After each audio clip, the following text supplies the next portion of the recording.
이게 말이 된다고? 그래서 학교를 뒤집어 놓은 천재가 한국인이야? 중국인이야? 여기 한 미국의 고등학교에서 시험 결과를 보고 학생들이 웅성웅성 대고 있습니다. 과연 어떤 사연일지 오늘의 사연을 바로 시작하겠습니다. 안녕하세요. 저는 미국 뉴햄프셔에 있는 한 사립고등학교에 다니고 있는 라일리라고 합니다. 저희 학교는 명문 고등학교로 아이비리그, 스탠포드, MIT 진학률이 평균 35%에 달할 정도로 우수한 학교로 유명해요. 사실 저는 지금 이 학교에 다니고 있다는 게 믿기지 않을 정도로 공부에 흥미가 없던 학생이었습니다. 늘 친구들이랑 게임하고 놀기 바빴지 책상에 앉아서 무언가 하는 건 정말 적성에 안 맞았거든요. 그러던 제게 14살 때 제 성격이 바뀔 만한 큰 사건이 하나 있었습니다. 그때 저는 가장 친하게 지내는 친구가 한 명 있었어요. 정말 익살스럽고 재밌던 친구라 친구들 사이에서도 인기가 많은 애였죠. 저는 내성적인 성격이었는데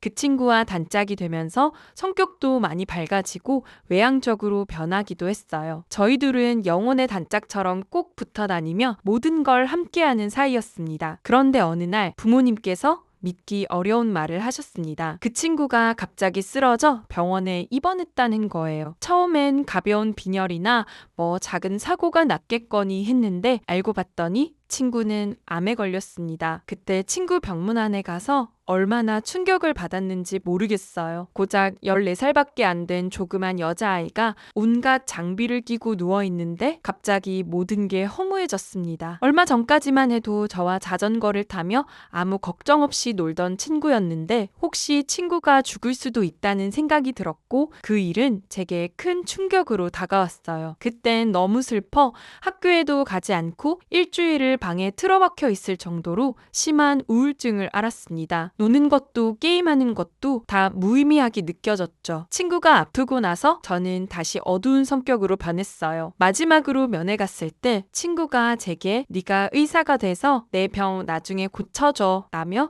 우스갯소리로 얘기를 했었는데 그 말을 하고 채 3개월도 되지 않아 세상을 떠났습니다. 친구가 떠나고 저는 제 주변에 누구든 이렇게 잃을 수도 있다는 생각을 했고 생각보다 죽음이 가까이에 있다는 생각이 들었습니다. 그래서 혹시 만약 내가 의사라면 그런 상황일 때 아주 작은 거 하나라도 해줄 수 있지 않을까 하는 생각이 들었고 세상을 떠난 제 친구의 말대로 그때부터 의사가 되기 위해 공부를 시작했습니다. 맨날 놀러만 다녔던 제가 그날부터는 모든 걸 끊고 책상 앞에 앉아 공부만 했어요. 물론 성격은 여전히 어두웠고 그 친구 이후로 친하게 지내는 친구는 없었지만 책은 열심히 읽어댔어요. 처음엔 공부를 하는 순간만큼은 친구니 죽음이니 하는 생각에서 벗어나 아무 생각 없이 집중할 수 있어서 좋았고 그렇게 습관처럼 책상에 앉아 책을 읽고 공부를 하다 보니 공부가 재미있었습니다. 책이 재밌다는 말은 다 어른들의 거짓말인 줄 알았는데 진짜 재밌더라고요. 그렇게 공부에 재미를 붙이고 나니 어느새 성적이 쑥 오르게 되었고 말로만 듣던 명문 고등학교에도 들어올 수 있게 되었습니다. 처음엔 이 학교에 들어오는 것 자체도 늦게 공부를 시작한 저에게 굉장히 힘들었는데 학교에 들어와 보니 정말 똑똑한 친구들이 많아 친구들을 따라가기도 벅찼습니다. 그렇지만 제겐 꿈이 있었기 때문에 지치지 않고 계속 할 수 있었죠. 학교에선 딱 절반 정도는 공부 안 해도 워낙 머리가 좋아 척척 해내는 애들이었고 나머지 반은 죽어라 공부해서 따라가고 있는 애들이었습니다. 전 아무래도 후자였죠. 어차피 어두운 성격 탓에 친구들과 교류를 하지도 않았고 앉아서 공부만 하는 건 쉬웠어요. 밤 늦게까지 공부하느라 커피를 얼마나 많이 마셨는지 모르겠지만 그래도 아이비리그에서 의대를 진학하는 걸 목표로 열심히 공부하고 있습니다. 최근에는 USAMO 시험을 위해 학교 전교생들이 그 시험에 매진해 열심히 공부하고 있죠. USAMO는 미국 수학 올림피아드라고 보시면 될 거예요. 차세대 수학 리더를 선별하기 위한 시험으로 총 6문제가 출제되며 2일 동안 9시간에 걸쳐 문제를 풀게 되어 있어요. USAM으로 선정되는 건 굉장한 영광이지만 저는 학교 수업도 따라가기가 벅찼기 때문에 별 관심이 없었죠. 그런데 얼마 전 선생님으로부터 학교에서 공지사항 하나 전달받고는 깜짝 놀랐습니다. 그리고 저는 마음을 바꿔 USA 예무 시험을 준비하기로 했죠. 바로 학교에서도 이 시험을 위해 별도의 모의 시험을 친다고 했는데 모의 시험 치고는 혜택이 어마어마했습니다. 시험에서 최종 3위 안에 드는 학생에겐 엄청난 액수의 장학금을 지급한다고 하는 거예요. 아시다시피 사립학교의 학비는 정말 비싼 편입니다. 저도 이 시험을 잘 봐서 부모님께 보탬이 되고 싶었죠. 어렸을 땐 공부도 하나 안 하고 늘 말썽 부리다가 갑작스런 친구의 죽음으로 한동안 우울증에 빠졌던 절 보고 얼마나 마음고생을 많이 하셨겠어요. 최근에야 좀 부모님도 마음을 놓고 편하게 지내고 있다고 하셨는데 학교에서 장학금까지 받아오면 얼마나 뿌듯할까 싶었습니다. 그런데 말이 모의 시험이지 장학금 때문에 학생들 사이에선 학교에서 원래 치르는 시험보다 더 관심이 많았습니다. 너도 나도 이 시험을 잘 봐야겠다고 평소보다 공부 시간을 늘려 학교 도서관이 북적거렸습니다. 과연 내가 될까 걱정되면서도 부모님을 생각해서 더 열심히 공부했어요. 드디어 첫 1차 시험날 평소보다 훨씬 긴장하며 시험을 치렀습니다. 1차 시험을 치고 30%가 2차 시험에 응시할 수 있었습니다. 말이 30%지 이렇게 공부 잘하는 아이들 사이에서 절반에 드는 것도 굉장히 어려운 일인데 30% 안에 들어야 하다니 발표날까지 긴장을 늦출 수 없었습니다. 드디어 결과 발표날 조마조마하며 결과를 기다리는데 기적적으로 저도 등수 안에 들어 2차 시험에 응시할 수 있었습니다. 그런데 1차 시험 발표 후 학생들 사이에선 엄청난 소문이 하나 돌았습니다. 괴물 같은 실력의 동양인이 1등을 차지했는데 2등과 점수 차이가 어마어마하다고 했죠. 이번 문제는 선생님들이 일주일간 고심하며 만든 문제라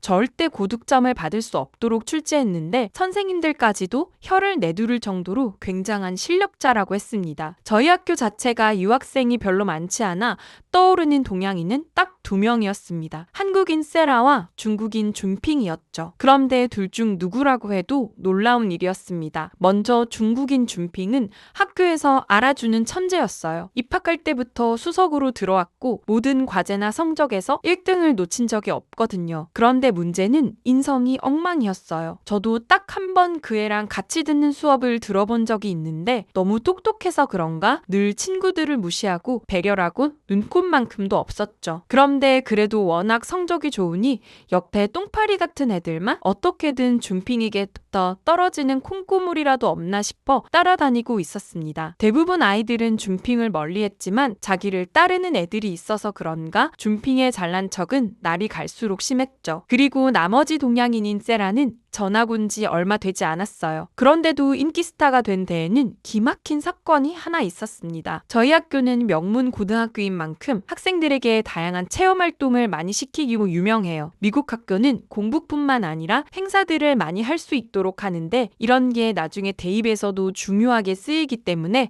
학생들은 여러 행사에 적극 참여하는 편이에요. 세라가 전학 온 지 얼마 안 돼서 학교에서는 자선 바자회 행사가 있었습니다. 반에서는 각자 판매할 수 있는 부스를 만들어 거기에 모인 기금으로 기부를 하는 뜻깊은 행사였습니다. 매년 하는 행사라 사실 거기서 거기인 경우가 많은데 고맙게도 동네 어른들께서 학생들이 하는 행사이기도 하고 수익금이 좋은 곳에 쓰이니 마을 축제처럼 놀러와서 즐기고 가시는 편이에요. 그런데 그 축제에서 역대 최고 매출을 찍은 게 세라반이었어요. 3일간 열린 축제로 그 정도 매출을 일으키다니 교장 선생님까지 깜짝 놀랄 정도였습니다. 세라반이 열었던 부스는 이때까지 한 번도 본 적 없는 참신한 부스였어요. 바로 한국 음식점을 열었던 거죠. 음식을 판매하는 부스들은 많았지만 한국 음식을 판매하는 부스는 처음이었는데 첫날부터 긴 줄이 생겨 웨이팅까지 생겼습니다. 그 부스에서는 떡볶이, 김밥, 라면,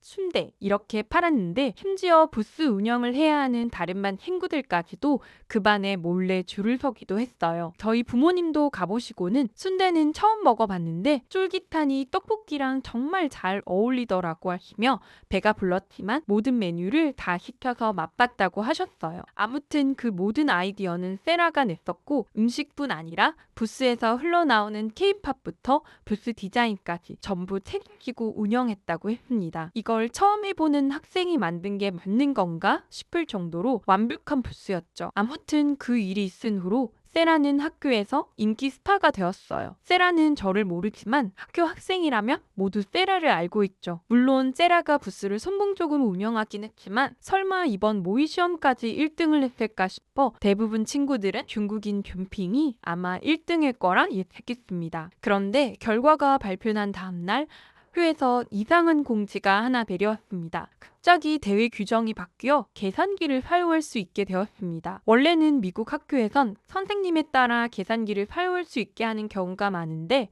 아무래도 시험이니만큼 계산기가 금지되었었거든요. 그런데 2차 시험엔 계산기를 쓸 수 있다니 좀 의아했습니다. 물론 저나 친구들은 계산에 시간이 많이 걸리니 좋았지만 다들 대회 규정이 왜 바뀐 걸까 궁금해했어요. 그렇지만 2차 시험은 서술형이었기 때문에 더 열심히 시험에 매진할 수밖에 없었죠. 저는 코피도 터져가며 예성 문제란 예상 문제는 다 풀어보면서 시험을 준비했습니다. 이번 2차 시험만 치면 힌트까지 한 번만 더 시험을 치면 되니 조금 힘들더라도 최선을 다해서 시험을 준비해보자고 다짐했죠. 그렇게 2차 시험이 끝나고 합격자 발표를 보는데 저는 기적적으로 2차에도 붙었습니다. 간절하게 원하면 이루어질 때가 있다더니 진짜 3등 안에 들어서 장학금 받는 거 아닌가 싶은 생각이 들었죠. 이제 하나만 더 해면 된다는 생각에 마지막 힘을 모아야겠다는 생각이 들었습니다. 그런데 갑자기 날벼락 같은 일이 생겼습니다. 분명 3차 시험을 한 번만 더 보면 됐는데 또 시험 규정이 바뀐 거죠. 중간에 면접 인터뷰가 생겼습니다. 면접 인터뷰에 합격해야 3차를 볼 수 있다고 했죠. 합격한 친구들 뿐만 아니라 다른 친구들까지 모두 술렁였습니다. 아무리 교내제외라고 하더라도 시험 규정이 2번이나 바뀐 데다가 면접까지 봐야 하다니 말도 안 된다고 생각했습니다. 여기저기서 불만이 터져 나왔지만 어쩌겠어요. 불만하고 있을 순간에 조금이라도 더 공부해야 한다고 생각하고 도서관으로 향했습니다. 수학 관련된 내용을 말로 설명해야 하니 요구하는 수준이나 단어가 생소해 저도 따로 외워야 하는 것들이 좀 있었죠. 그런데 생각해보니 균핑이나 세라한테는 훨씬 더 어렵지 않을까 싶었습니다. 도서관 열람실에 자리를 잡으려 둘러보는데 저는 의외의 인물을 발견했습니다. 세라가 앉아서 공부하고 있었던 거죠. 세라도 면접 준비를 하기 위해 공부하고 있나 보다 했습니다. 왠지 저는 그 애가 궁금해 세라 앞에 다리를 잡고 공부할 준비를 했어요. 그런데 이제 막 볼펜을 쓰려는데 저는 정말 난처해졌습니다. 볼펜이 안 나오는 거예요. 그동안 빽빽하게 공책을 다 채워 문제를 풀었더니 볼펜 다 쓴 줄도 모르고 왔던 거죠. 그런데 다른 필기구가 보이지 않아 허둥지둥 가방을 뒤졌습니다. 그러자 앞에 있던 세라가 제게 펜 하나를 훌쩍 건네고는 웃어주었어요. 저랑 잘 모르는 사이인데도 눈치껏 자기 물건을 빌려주다니 고마운 마음이 들었습니다. 그렇게 세라에게 펜을 빌려 저도 공부에 집중했. 세라에게 고마워 음료수라도 사줘야겠다 생각하고는 세라가 엉덩이를 떼고 밖으로 나가면 저도 따라 나가 사줄 계획을 세웠습니다. 그런데 저는 놀랄 수밖에 없었어요. 얘가 잠시도 쉬지 않고 공부를 하고 있는 거예요. 저는 이제껏 저보다 더 오래 앉아있는 애는 잘 못 봤거든요. 정말 3시간을 내리 엉덩이를 붙이고 공부하는데 세라의 집중력이 보통이 아니었어요. 세라 덕분에 저도 덩달아 초집중해서 공부를 할 수 있었죠. 드디어 세라가 밖으로 나갔고 저도 따라 나가 펜을 빌려줘서 고맙다고 얘기했어요. 세라 아니었으면 저는 다시 집까지 갔어야 했는데 음료수라도 하나 사주고 싶다고 했죠. 세라는 그게 뭐라고 그렇게까지 해주냐며 고맙다고 얘기했습니다. 같이 음료수를 사서 잠깐 얘기를 하는데 세라에게 혹시 대회 규정이 바뀐 게 불편하지 않냐고 물었어요. 그러자 세라는 뭐 이유가 있겠지라며 쿨하게 대답하길래 저는 놀랐습니다. 사실 전학 오기 전까지만 해도 한국에서 생활했던 세라에게는 굉장히 불리한 조건이라고 생각했거든요. 그런데 그런 것에 굴하지 않고 묵묵히 자기가 해야 할 일을 하는 게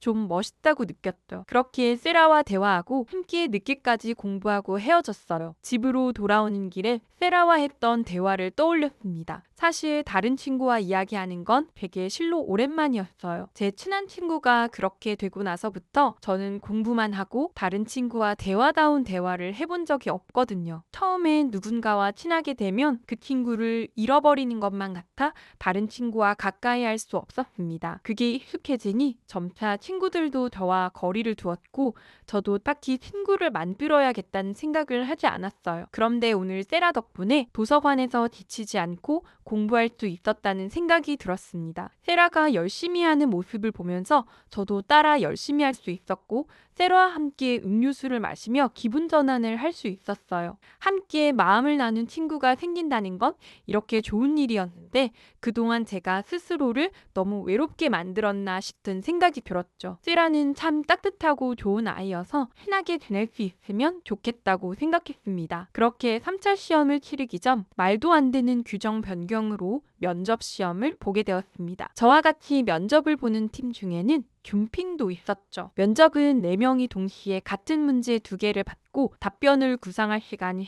10분 주어진 후 면접관인 선생님들 앞에서 문제에 대한 질의응답을 하는 형식이었습니다. 면접 문제를 받아들고 저를 포함한 나머지 2명은 모두 답변을 생각하기 바빴어요. 예상대로 어려운 문제 한 문제에 평이한 문제 한 문제가 있었죠. 그런데 저는 고개를 돌려 잠깐 줌핑을 봤는데 정말 희한했습니다. 줌핑은 그닥 급하지가 않더라고요. 소문대로 워낙 똑똑해서 이런 문제는 생각도 안 해도 되는 건가 싶었습니다. 그리고 막상 면접관 앞에서 답변을 얘기하는데 줌핑은 마치 답안지처럼 답을 술술 읊었습니다. 면접관인 선생님도 그걸 보는 친구들도 모두 놀랐죠. 쟤는 진짜 천재였구나 싶고 이번엔 나도 떨어지겠다 생각했어요. 그렇게 면접 시험을 마무리하고 세라를 만났습니다. 세라는 잘 본 것 같은 표정이었는데 죽상인 제 얼굴을 보고 괜찮냐고 물어봐줬어요. 저는 아무래도 난 여기까지인 것 같다며 너무 긴장해서 버벅대고 실수도 많이 했다고 얘기했죠. 세라는 결과가 나와봐야 아는 거 아니냐며 저를 위로해줬고 막상 세라는 침착하게 굉장히 답변을 잘 얘기한 것 같았습니다. 역시나 면접 결과 저는 떨어졌어요. 그런데 믿기 힘든 사실이 하나 있었습니다. 그 시험에 또 떨어졌던 거였어요. 세라는 분명 답변을 잘한 것 같았는데 의아했습니다. 세라는 다른 친구들이 자기보다 더 잘했나 보다며 괜찮다고 얘기했지만 좀 씁쓸한 눈치였어요. 그런데 면접 합격자 발표 다음날 학교에 경찰이 들이닥쳤습니다. 경찰은 교무실로 가 선생님들의 컴퓨터를 모두 가져갔. 이런 황당한 일이 갑자기 왜 일어났나 봤더니 이번 시험에 부정행위가 있었다고 했습니다. 추후 알게 된 경찰의 수사 결과는 충격적이었어요. 학교의 중국인 재난 이사장이 준핑의 고모부였고 준핑과 준핑의 친구들을 합격시키기 위해 대회 규정을 계속 바꾸었고 심지어는 면접 문제까지 유출했다고 했습니다. 게다가 그간 준핑이 수석 입학을 했던 것부터 모든 시험에 1등을 할 수 있었던 것도 다 재단 이사장인 고모부 덕분이라고 했죠. 어쩐지 면접 시험을 칠 때 준핑이 준비를 하나도 안 했는데도 불구하고 답을 술술 읊었는데 이미 문제를 알고 있어서 그랬구나 싶었습니다. 교장 선생님께서는 이 사태의 책임을 통감하고 관련 선생님들을 모두 해임하셨고 학부모위원과 경찰의 협조를 받아 재단 이사장을 다른 분으로 변경하는 안건을 통과시키셨어요. 그리고 준핑은 그간 시험이 모두 부정행위였기 때문에 미국 교육부의 처분을 기다리고 있습니다. 또한 교장 선생님께서는 인지 유출이 있었던 면접 시험 자체를 무효로 하고 2차 합격자 학생들을 대상으로 3차 시험을 치르겠다고 했어요. 결국 시험 규정 3번이나 바뀌게 된 거죠. 아무튼 저는 면접 시험이 무효로 돌아가 다시 3차를 치를 수 있게 되었지만 부정행위가 있었다는 것에 잔뜩 기운이 빠져 시험 준비를 할 의욕이 생기지 않았어요. 그런데 세라는 이럴 때 더 열심히 해야 한다며 저를 챙겨 도서관으로 갔고 어떻게든 제가 계속 공부할 수 있게 옆에서 챙겨줬습니다. 우여곡절 끝에 3차 시험을 치르게 되었고 믿기 어려웠지만 저는 최종 3인이 들 수 있었어요. 물론 세라도 말이죠. 알고 봤더니 1차 시험 끝나고 고득점으로 통과한 동양인이 세라였더라고요. 선생님들은 공정성을 위해 시험이 다 끝나고 나서야 말씀해 주셨어요. 세라는 정말 대단한 친구라고 생각했죠. 그렇게 학교에서 장학금을 받게 되어 저희 부모님께 말씀드렸더니 부모님은 은둔형 외톨이처럼 지대 박혀 우울하게 지냈던 제가 학교에 잘 다니는 것도 고마운 일인데 장학금까지 받아오다니 정말 기특하다며 눈물을 흘리셨어요. 저도 죄송하고 감사한 마음에 앞으로 그럴 일 없을 거라며 친한 친구도 생겼다고 했죠. 부모님께서는 되게 친한 친구가 생겼다는 말에 더 놀라신 듯 했어요. 그간 늘 혼자 공부만 하던 제가 안쓰러웠는데 정말 축하한다며 언제 한번 친구를 집에 초대하라고 했. 안 그래도 저는 시험 끝난 기념으로 세라 집으로 가기로 되어 있었는데 그 후에 초대하겠다고 말씀드렸어요. 세라 집으로 놀러 가기로 한 날 아침 저는 현관문을 보고 깜짝 놀랐습니다. 꽃이며 과일이며 온갖 선물이 현관 앞에 놓여 있었죠. 새 친구가 생겼다는 저를 보고 부모님께서 갖다 드리라며 챙겨주신 거였어요. 도저히 혼자 못 들고 갈 정도로 짐이 많았습니다. 그렇게 세라 집으로 들어갔는데 저는 문을 열자마자 당황스러웠습니다. 세라는 한국에서는 신발을 벗고 생활한다며 신발장에 신발을 넣고 들어오라고 했습니다. 늘 신발을 신고 생활했던지라 정말 낯설었지만 세라의 말대로 했어요. 한국 사람들은 정말 실내에서는 신발을 벗고 생활한다던데 과연 세라 집 바닥은 배위석으로 깔끔했습니다. 생각해보면 오히려 이게 맞는 건가 싶은 생각도 들었어요. 세라 부모님께서는 무슨 선물을 이렇게 많이 챙겨왔냐며 다음에 우리도 그대로 보내야겠다고 꼭 고맙다는 말을 전하라고 신신당부를 하셨어요. 꼭 제가 세라한테 음료수를 사줬을 때 같았죠. 그러고는 얼른 밥부터 먹으라며 식탁으로 오라고 하셨습니다. 저는 점심을 먹고 온 지 얼마 안 됐다고 말씀드렸는데도 소용이 없었어요. 집에 누가 오면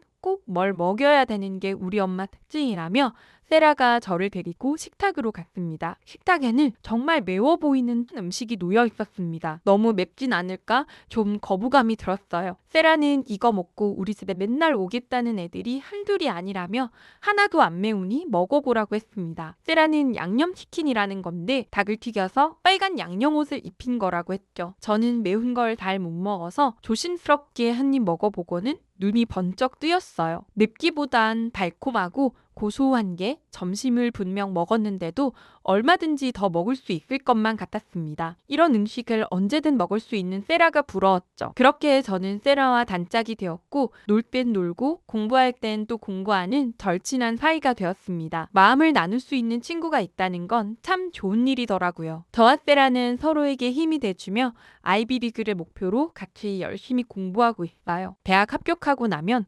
한국에도 같이 놀러 가자며 얘기도 했죠. 세라처럼 좋은 친구가 생겨서 매일매일 즐겁게 보내고 있습니다. 그럼 저는 과제를 해야 해서 여기서 이만 줄이겠습니다. 오늘 라일리의 사연 어떻게 들으셨나요? 어린 나이에 친구를 잃은 경험을 한 라일리에게 우리 한국인 세라가 참 따뜻한 우정을 다시금 일깨워준 것 같습니다. 친구가 없는 인생이란 황무지 같은 것이며 친구가 있으면 인생의 기쁨이 더욱 커지고 슬픔도 나눌 수 있다는 말이 있습니다. 불행한 일에 당했을 때 우정은 의지할 곳이 되며 마음을 위로해주는 안식처가 된다고들 하죠. 서로가 서로에게 안식처 같은 좋은 우정을 키워나갔으면 하네요.